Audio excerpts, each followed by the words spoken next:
ମାଲକାନଗିରି ଜିଲ୍ଲା ସଦର ମହକୁମା ସ୍ଥିତ ସରସ୍ୱତୀ ଶିଶୁ ବିଦ୍ୟା ମନ୍ଦିର ପରିସରରେ ଦୁଇଦିନିଆ ମଣ୍ଡଳସ୍ତରୀୟ ଶ୍ରୀ ଅରବିନ୍ଦ ସାହିତ୍ୟ ପରିଷଦ ସମ୍ମିଳନୀର ଶୁଭାରମ୍ଭ ହୋଇଯାଇଛି। 2 ଦିନ ବ୍ୟାପୀ ଚାଲିଥିବା ଏହି ସମ୍ମିଳନୀରେ ପ୍ରଥମ ଦିନ ଅପରାହ୍ନରେ ମାତୃତ୍ୱ ପତାକା ଉତ୍ତୋଳନ ସହ ବନ୍ଦେ ମାତରମ୍ ଆବୃତ୍ତି କରାଯାଇଥିଲା।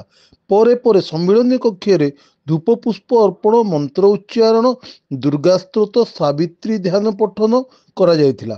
ସନ୍ଧ୍ୟା ଅଧିବେଶନରେ ପଣ୍ଡିଚେରୀର ଶ୍ରୀ ଅରବିନ୍ଦ ଆନ୍ତର୍ଜାତିକ ଶିକ୍ଷା କେନ୍ଦ୍ରରୁ ଆସିଥିବା ମଧୁସୂଦନ ମହାପାତ୍ର ସ୍ୱାଗତ ସୂଚନା ଦେବା ସହ ଶ୍ରୀ ଅରବିନ୍ଦ ସମ୍ବନ୍ଧରେ ପାଠ କରିଥିଲେ। ମଣ୍ଡଳ ସଂଯୋଜକ ସୁରେଶ ଚନ୍ଦ୍ର ମିଶ୍ର ଓ ପ୍ରଶାନ୍ତ କୁମାର ସ୍ୱାଇଁଙ୍କ ଅଧ୍ୟକ୍ଷତାରେ ଅନୁଷ୍ଠିତ କାର୍ଯ୍ୟକ୍ରମରେ ବରିଷ୍ଠ ଶିକ୍ଷାବିତ୍ ବିଜୟାନନ୍ଦ ଦାସ ଏବଂ ବିଚିତ୍ରାନନ୍ଦ ରାଉତ ପରିଚାଳନା କରିଥିଲେ।